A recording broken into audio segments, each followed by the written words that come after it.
Hello everyone, today I'm going to show and explain to you how my little home finding robot works that I've built in LogicBots a while ago. Now it's still an early test project, it's not really finished yet, it still has these ultrasonic ranges that aren't really used, and it still needs a compass which I plan to remove at some point. But for now, let me show you what it does at all. It's really a remote controlled little car that you can drive around essentially.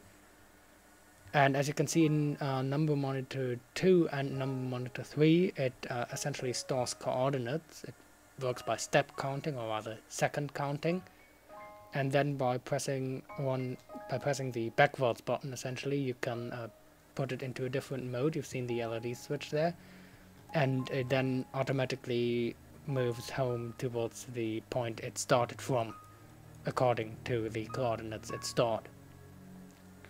And once it arrives there, it kind of circles around weirdly. Now onto the circuitry, I'll show you how it basically works. Now it's a bit messy, but essentially what we have is of course the RC receiver and basic moving function, but at the heart of the step counter we have this 10 millisecond clock. This is essentially a feedback loop that turns itself off, and then since it's off it turns itself on again, and it does that every 0.01 seconds or every 10 milliseconds. So every 10 milliseconds it creates an rising signal. And we have these two number storages which right now hold the coordinates, and unfortunately I've had to add these two switches to reset them because it doesn't quite automatically reset when you go into construction mode, so you have to reset it manually. Otherwise, when you start the simulation again, it will start at the starting point, but it will have stored the old coordinates where you stopped the simulation last. And these add a certain value. Now first we have a selective addition that adds two equal numbers together. The amount of these numbers doesn't really matter, it's just a matter of what kind of unit of measurement you want for the coordinates. I haven't really bothered to use a correct unit of measurement there, they're just in kind of random numbers right now. These are depending on which wheels are running. If both wheels are running, then the value is twice as high as if only one wheel is running. It doesn't really count the turning. The turning is still measured with the compass, but when turning, when only one wheel is running, the robot is of course moving slower in its current direction whilst turning. So these two equal values get added together depending on which motor is running, and if no motor is running, this value is 0, and if one is running, it's 1/200th, and if both are running, it's 100th. And this then creates the value of our current speed that is then multiplied with the sine and the cosine of our current compass heading to split our current velocity into two coordinates. And these two coordinates are then added onto the number storage storing that coordinate. You can see it move up even in construction. It is simulated even in construction, and I can move forward, but since it's essentially fixed in this construction post here, it doesn't really turn, so the compass always heads in the same direction. And so I can only show you one coordinate moving. But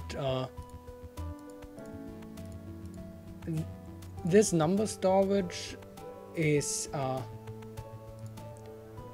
set equal to itself plus the added value of the current time step.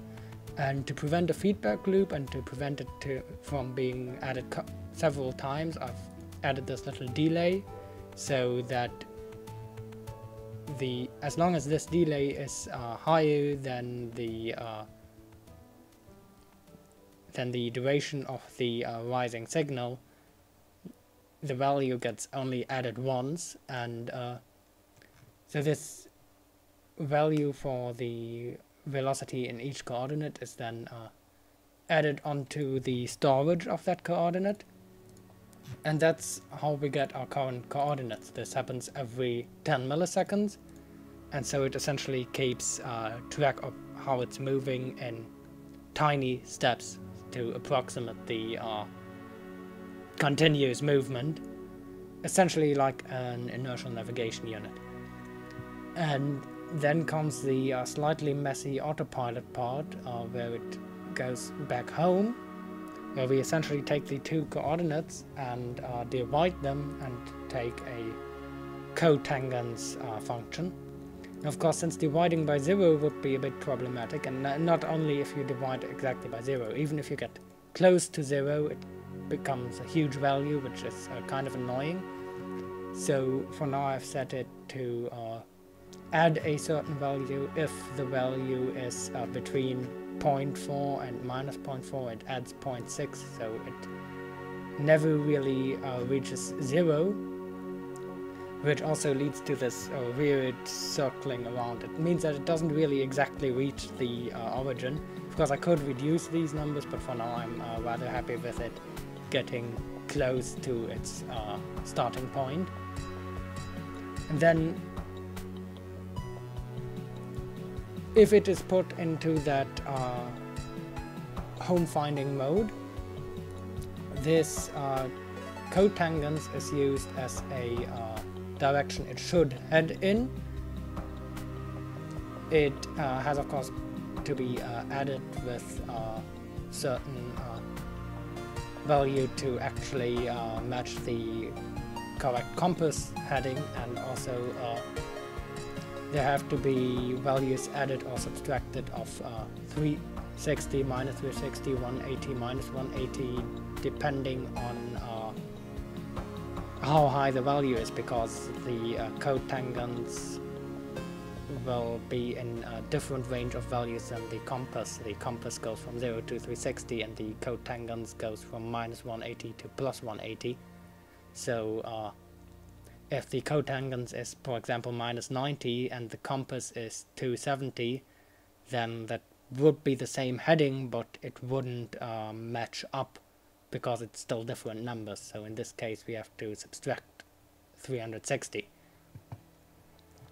And then there's still some unfinished circuitry here, but then essentially if it is in this Homefinding mode and the heading is bigger or smaller than the intended heading, then one motor runs, turning it towards the intended heading. And right now I have no real state for driving forwards. It just drives forwards towards its intended direction by essentially turning into both directions back and forth really quickly within this set margin.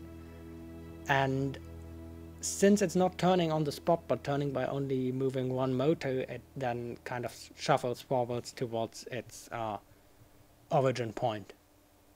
And for now that is how it's working, and what I plan to do is to slightly improve this autopilot and to add a collision avoidance by using the ultrasonic ranges.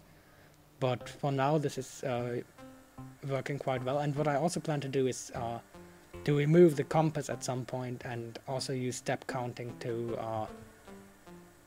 keep track of the direction I'm looking in according to the different motor run times.